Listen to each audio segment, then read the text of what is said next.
Welcome to classic entertainment channel. السلام علیکم، کیسے ہیں آپ سب؟ امید آپ سب ٹھیک ٹھاک ہوں گے، مزے میں ہوں گے، خیر خیریت سے ہوں گے اور اپنے دن کو انجوائے کرنے کے لیے کلاسک انٹرٹینمنٹ چینل پہ آن گوئنگ ناولس کی ایپیسوڈ کو پڑھتے ہوئے یا سنتے ہوئے لطف اندوز ہو رہے ہوں گے۔ جی تو جناب، میں ہوں طوبہ کامران اور ایک بار پھر میں لے کر آئی ہوں آپ کے لیے ناول جانے جانا۔ لیکن ناول کی ایپیسوڈ 22 اسٹارٹ کرنے سے پہلے میری آپ سے ہمیشہ کی طرح ایک چھوٹی سی ریکویسٹ ہے اور ہوپ سو آپ لوگ میری اس ریکویسٹ پہ عمل کرتے ہوں گے۔ تو ریکویسٹ یہی ہے کہ اگر آپ نے ہمارے چینل کو سبسکرائب نہیں کیا تو جلدی سے سبسکرائب کر دیجیے اور بیل آئیکن کو بھی پریس کر دیجیے تاکہ ہمارے چینل پہ اپلوڈ ہونے والی ہر ویڈیو پر وقت آپ تک پہنچ سکے۔ تو چلیں اب اسٹارٹ کرتے ہیں ناول جانے جانا ایپیسوڈ 22۔ میں غریب بندہ آپ سے کیا منوا سکتا ہوں؟ مجھ میں کہاں سکت ہے بھلا؟ میں تو بس اتنا چاہتا ہوں کہ میرا محبت کا خالی کاسہ بھر جائے۔ مسکراہٹ دبائے جھکے سر کے ساتھ وہ جوتے کی نوک سے فرش رگڑتا ہوا گویا ہوا۔ اس کے لفظ قریب کہنے پر پہلی بار زائشہ نے اسے سر تا پیر گھورا تھا اور شیر نے نظروں کی تپش پر جھکا سر اٹھایا تو نظر چار ہوئیں۔ زائشہ کو اپنی بے اختیاری کا خیال آیا تو وہ سٹ پٹا کر نگاہیں پھر گئی۔ میرے دل کا اکاؤنٹ خالی ہے، محبتوں کی دولت کی اشد ضرورت ہے، بے صورت دیگر اکاؤنٹ بند ہو جائے گا۔ اب میری اکیلی نازک سی جان اتنا بڑا خسارہ برداشت نہیں کر پائے گی۔ اور شیر نے جھک کر اس کے کان میں دھیمے سروں میں سرگوشی کی۔ اس کی شنگرفی لبوں پر مسکراہٹ کا مسلسل پہرا تھا۔ یہ دولت آپ کہیں اور سے اکٹھی کر لیں۔ وہ بھی زائشہ تھی، اسے جواب دینا بخوبی آتا تھا۔ دل کو صرف مخصوص بندے کی دولت ہی درکار ہے۔ اس کی جٹائی پر زائشہ نے ٹیڑھی نظروں سے اسے دیکھا جو کوٹ درست کرتا کمرے سے باہر نکل رہا تھا۔ اس نے گہری سانس خارج کی، جان خلاصی ہوئی تھی۔ ساجدہ بیگم اپنے کمرے میں چلی آئی تھیں۔ سفیر کچھ دیر بعد آ گیا تھا۔ گھر میں مہمانوں کی آمد کو بھانپتا وہ پہلے زائشہ کے کمرے میں اس کی طبیعت کا پوچھنے گیا تھا، پھر اپنے کمرے میں آ کر اپنی حالت درست کر کے ارشد سے ملا تھا۔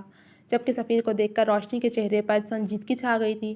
وہ یقین نہیں کر پا رہی تھی کہ سہاب کے ساتھ زیادتی کرنے والا سفیر ہے، مگر جھٹلانے کا ارادہ بھی نہ رکھتی تھی کہ سہاب کو اجڑی بکھری حالت میں دیکھ کر ان کا دل کٹ گیا تھا۔ السلام علیکم۔ نہ چاہتے ہوئے بھی سفیر اور شیر سے بغیر گئی ہوا، جبکہ وہ اتنا سب کچھ ہو جانے کے بعد اس گھر کے کسی فرد کی شکل نہیں دیکھنا چاہتا تھا۔ وعلیکم السلام، تم سے کچھ باتیں کرنی ہے، باہر چلیں؟ یہاں تو یوں بھی خالصتاً عورتوں کی محفل لگی ہوئی ہے۔ وہ مخصوص لہجے میں بولا تو سفیر ٹھٹکا پہ سنجیدہ تاثرات لیے اٹھ کر باہر آ گیا۔ میں جانتا ہوں آپ مجھ سے کیا بات کرنے والے ہیں، مگر تم نہیں جانتے سفیر کہ تم نے سہاب کی جان اور اس کی عزت بچا کر مجھ پر کتنا بڑا احسان کیا ہے۔ تمہیں کچھ بھی کہنے کی ضرورت نہیں ہے، تمہارا رویہ حق بجانب ہے۔ سہاب نے جو کیا میں اس کے لیے تم سے معذرت خواہ ہوں۔ مجھے ذوالقرنین نے پہلے ہی سب بتا دیا تھا۔ وہ دو ٹوک انداز میں ہاتھ اٹھا کر کہتے اسے خاموش کروا کر شرمندہ لہجے میں کہتے دونوں ہاتھ جوڑ گیا۔ سفیر جو پہلے شوق سے ہی نہیں نکل پایا تھا اور شیر کے ہاتھ جوڑنے پر نفی میں سر ہلاتے اس کے ہاتھ تھام لیے۔ یوں معافی مانگ کر میری نیکی ضائع مت کریں۔ سفیر اور شیر کے ساتھ روا رکھے رویے پر خود شرمندہ تھا۔ تم بہت اچھے انسان ہو سفیر، ایک اچھائی اور کرو گے؟ سہاب سے شادی کر لو، اسے اپنا نام دے دو۔ سفیر 2 قدم پیچھے ہٹا اور ساکت نگاہوں سے شیر کو دیکھا۔ اسے تم نیکی کہہ لو یا احسان؟ سفیر کے اندر تک کرواہٹ بھر گئی۔ میں اس معاملے میں قطعی ملوث نہیں ہوں۔ آپ کیا سمجھ رہے ہیں کہ تم غلط سمجھ رہے ہو سفیر؟ میں ایک مجبور اور لاچار بھائی بن کر تم سے اپنی بہن کی عزت کی بھیک مانگ رہا ہوں۔ اپنی نیکی کو ضائع مت ہونے دو۔ سہاب کو قبول کر لو ورنہ وہ ساری زندگی یوں ہی میری دہلیز پہ بیٹھی رہے گی۔ وہ اس وقت واقعی بے بس تھا۔ سفیر نے گہری سانس خارج کی۔ مجھے کوئی اعتراض نہیں ہے، آپ امی سے باقاعدہ بات کر لیں۔ زندگی کے کسی موڑ پر اگر میں تمہارا یہ احسان اتارنے کے قابل ہو سکا تو ضرور اتاروں گا دوست۔ اور شیر نے اسے کندھا تھپتھپایا۔ نیکی کے بدلے نہیں اتارے جاتے اور شیر صاحب، سفیر نے نارمل لہجے میں کہا تو اور شیر نے ممنون نظروں سے اسے دیکھا۔ مزینہ گھر جا چکی تھی، پارس کھانا لگا رہی تھی، جبکہ روشنی کو وہ حماس کے ہاتھوں کمرے میں بلوا چکا تھا۔ اگر آپ اجازت دیں تو میں آپ سے کچھ بات کرنا چاہتا ہوں اور آج اسی سلسلے میں آپ سے ملنے آیا ہوں۔ روشنی نے کچھ چونک کر اسے دیکھا، کچھ تو تھا اس کے لہجے میں۔ انہوں نے مسکرا کر اسے دیکھا اور شیر نے ان سے سہاب کے رشتے کی بات کی، ساتھ ہی انہیں ساری حقیقت بھی بتا دی۔ اب بال ان کے کورٹ میں تھی اور شیر کو ڈر تھا کہ کہیں وہ انکار ہی نہ کر دیں، مگر ساجدہ بیگم نے بلا تکلف بغیر کسی اعتراض کے سہاب کے لیے رضامندی دے دی تھی۔ روشنی نے بے یقینی سے عرشیر کو دیکھا تھا، جس نے اچانک اتنا بڑا فیصلہ اکیلے ہی لے لیا تھا۔ ان سے کچھ پوچھا، نہ کوئی مشورہ لیا۔ میں زیادہ دیر نہیں کرنا چاہتا، جتنا جلدی ہو سکے معاملہ نمٹا لیں، اور نہ ہی شور شرابے کا خواہش مند ہوں۔ بس سادگی سے نکاح کسی بھی دن آ کر پڑھوا لے کر رخصتی کر لے جائیں۔ سفیر سر جھکائے سنجیدگی سے سن رہا تھا۔ جمعے کا دن ٹھیک رہے گا، تب تک ذائشہ بھی ٹھیک ہو جائے گی اور تھوڑی بہت تیاریوں کا بھی وقت مل جائے گا۔ سائزہ بیگم نے سفیر کی حالت سمجھتے ہوئے کہا۔ وہ ایک جھٹکے سے اٹھ کر باہر نکل گیا۔ جیسا آپ کو مناسب لگے۔ وہ کچھ دیر مزید رک کر روشنی کو لیے وہاں سے روانہ ہو گیا تھا، جبکہ وہ سوچ رہی تھی کہ ذائشہ کو کیسے راضی کریں گی۔ کچھ دیر کی سوچ بچار کے بعد وہ خود ہی پارس اور ذائشہ کے ایک مشترکہ کمرے میں آئیں، اور جو بات انہوں نے ذائشہ کو بتائی، بلکہ بتائی کیا تھی، اپنا فیصلہ سنایا تھا۔ اسے سننے کے بعد وہ ششدر رہ گئی، پھر یک اس کی آنکھوں میں غصے سے سرخ ڈورے دوڑ گئے۔ مجھے آپ کے اس فیصلے پر اعتراض ہے امی۔ میرا اکلوتا ہیرے جیسا بھائی کیا صرف عشیر کی بہن کے لیے رہ گیا ہے، جسے نہ اپنی عزت کی کوئی پرواہ تھی، نہ ہی اپنے بھائی اور خاندان والوں کی؟ ذائشہ نے غصے سے نم آنکھیں صاف کی۔ پارس نے چھوٹی بہن ہونے کے باعث خاموش رہنا بہتر سمجھا تھا۔ بری بات ہے میری جان، کسی لڑکی کے لیے ایسا نہیں کہتے، اس عمر میں ہر لڑکی ہی بہک جاتی ہے۔ انہوں نے ٹوک کر سمجھانا چاہا، مگر میں اور پارس تو نہیں بہکے امی، اور وہ مزینہ کی مثال آپ کے سامنے ہے۔ پیار محبت عشق کرنے سے انکار نہیں ہے، مگر راستہ تو صحیح چننا چاہیے نا۔ اس کی طبیعت ٹھیک نہیں تھی۔ غصے سے اس کی سانس پھولنے لگی۔ اس کے سر پر ماں نہیں ہے نا، جو اس کی تربیت کرتی، اسے سمجھاتی، صحیح غلط میں تفریق سکھاتی، اسے روکتی ٹوکتی۔ پھر بھائی ہیں دو، اور وہ بھی اپنے اپنے کاموں میں مصروف۔ میں یہ نہیں کہتی کہ سہاب نے غلطی نہیں کی۔ بہت سی لڑکیاں بن ماں باپ کے بھی بہت مضبوط کردار کے ساتھ معاشرے میں رہ رہی ہیں، مگر کچھ سہاب جیسی بھی ہوتی ہیں، جنہیں گھر میں پیار اور توجہ نہیں ملتی تو وہ باہر تلاش کرتی ہیں۔ بس سہاب نے باہر محبت تلاش کی، جس کا اسے خمیازہ بھگتنا پڑا۔ انہوں نے رسان سے سمجھایا۔ ذائشہ لاجواب ہو گئی۔ مگر امی، سہاب جیسی لڑکیاں زیادہ دیر ٹکتی نہیں ہیں، ان کی فطرت نہیں بدلتی۔ مجھے ڈر ہے کہ کہیں وہ سفیر کی زندگی نہ خراب کر دے۔ میرا بھائی بہت نرم دل ہے، یہ ہمدردی کا رشتہ اس کے دل میں محبت جگا دے گا، اور پھر جب وہ سفیر کو چھوڑ جائے گی تو وہ ٹوٹ جائے گا۔ ذائشہ کی نمی گھلی ہوئی آواز اور تڑپتا لہجہ باہر کھڑے سفیر کے دل میں سکون پہنچا گیا تھا۔ اسے لگا تھا وہ آپا کی محبتوں کا مقروض ہو جائے گا۔ یک اسے ایسا لگا کہ اس کی آپا اس کے بابا کی جگہ ہیں۔ اس نے محبت پاش نظروں سے اسے دیکھا، پھر دروازے سے ہٹ گیا۔ محبت سے مضبوط کوئی زنجیر نہیں ہوتی ذائشہ، ہم اسے اتنی محبت دیں گے کہ وہ کہیں جانے کا سوچے گی بھی نہیں۔ انہوں نے محبت سے اسے سینے سے لگایا۔ بھابھی، بھائی میرے ساتھ ایسا کیسے کر سکتے ہیں؟ آپ جانتی ہیں نا سب کچھ، وہ شخص میرا مجرم ہے، اور بھائی مجھے ہمیشہ کے لیے اس کے سر پر مسلط کر رہے ہیں۔ اپنی سگی ماں جائی کے ساتھ ایسا کون کرتا ہے؟ روشنی کے سپاٹ انداز میں بتانے پر وہ چیخی تو پڑی تھی۔ اس نے تو صرف شیر اور نوریز کے غصے سے بچنے کے لیے جھوٹ بولا تھا۔ کیا پتا تھا کہ یہ جھوٹ گلے ہی پڑ جائے گا، وہ بھی ساری زندگی کے لیے۔ آپ ان سے کہہ دیں کہ مجھے یہ شادی نہیں کرنی، اس سے تو بہتر ہے کہ میرا گلا دبا دیں۔ تم جیسی بہن کا گلا دبا دینا ہی چاہیے، تاکہ پھر کوئی سہاب رات کے اندھیرے میں گھر کی دہلیز نہ پھیلانگے کہ ہر بار کوئی سفیر مسیحا بن کر نہیں آتا۔ اس شیر نے ضبط سے سرخ پڑتے مٹھیاں بھینچ لیں۔ وہ یہاں صرف سہاب کو خبردار کرنے آیا تھا کہ اگلے گھر جا کر سکون سے رہے اور کوئی تماشا کھڑا نہ کرے، مگر وہ تو اسی وقت روشنی کے ساتھ کمرے میں تماشا لگا چکی تھی۔ سہاب کی رنگت سفید پڑ گئی، وہ ساکت رہ گئی۔ یکلک ساری اکڑ، سارا قصور، سارا غرور جھاگ کی طرح بیٹھ گیا۔ وہ کس پل پر چیخ چلا رہی تھی، یہاں تو شیر ساری حقیقت سے واقف تھا۔ یہی نہیں، اس نے راستے میں روشنی کا خراب موڈ دیکھ کر اسے ساری سچائی بتا دی تھی، جس کے بعد ان کا خود کا رویہ اس کے ساتھ سرد سپاٹ ہو گیا تھا۔ اسے سمجھا دیں کہ خاموشی سے سر جھکا کر یہ فیصلہ قبول کر لے کہ اسی میں اس سمیت ہم سب کی بھلائی ہے۔ سفیر اچھا نہیں، بہت اچھا انسان ہے۔ اس جیسے شخص کو یہ چراغ لے کبھی ڈھونڈے گی تو نہیں ملے گا۔ چپ چاپ اس کے سنگ یہاں سے رخصت ہو جائے تو بہتر ہے۔ بصورت دیگر یہ ساری زندگی اسی طرح اسی دہلیز سے گزار دے گی بخدا، مگر پھر یہ بھول جائے کہ اس گھر سے اسے کبھی رخصت کروں گا۔ وہ غصیلے لہجے میں سرد نظروں سے اسے دیکھتا لمبے لمبے ڈگ بھرتا وہاں سے نکل گیا، جبکہ وہ دونوں ہاتھوں میں چہرہ چھپائے پھوٹ پھوٹ کر رو دی۔ روشنی نے ایک تعصب زدہ نظر اس پر ڈالی اور کمرے سے نکل گئیں۔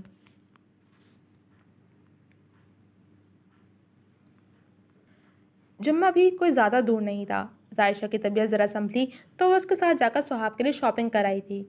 البتہ سفیر کو ان سب چیزوں میں بالکل بھی دلچسپی نہیں تھی۔ انہوں نے 1-2 بار پوچھا بھی، مگر وہ قطعی موڈ میں نہیں تھا۔ آج وہ جلدی اٹھ گئی تھیں کہ جمعے کا دن تھا۔ سفیر گیراج گیا ہوا تھا، جبکہ وہ منع کرتی رہ گئیں۔ ظاہرشاہ نے بھی سمجھایا، مگر وہ جلدی آنے کا کہہ کر چلا گیا۔ اب مغرب ہونے کو آئی تھی، مگر سفیر کا اتا پتہ نہیں تھا۔ ساجدہ بیگم کا غصہ بڑھتا جا رہا تھا، مگر پھر سفیر کو اندر داخل ہوتے دیکھ کر خفگی سے دیکھنے لگیں۔ کیا ہو جاتا اگر آج نہیں جاتے تو؟ شادی تو ایک ہی دفعہ ہوتی ہے۔ پارس نے کہتے ساتھ ہی زبان دانتوں تلے دبائی۔ ظاہرشاہ نے اسے گھورا، جبکہ سفیر ہنس دیا۔ قربان جاؤں تم پر، آنے والی کے 1000 خرچے ہیں، کماؤں گا نہیں تو اسے کھلاؤں گا کہاں سے؟ ظاہرشاہ کے ہاتھ سے کپڑے لے کر وہ مسکرا کر بولا تو سب کی جان میں جان آئی۔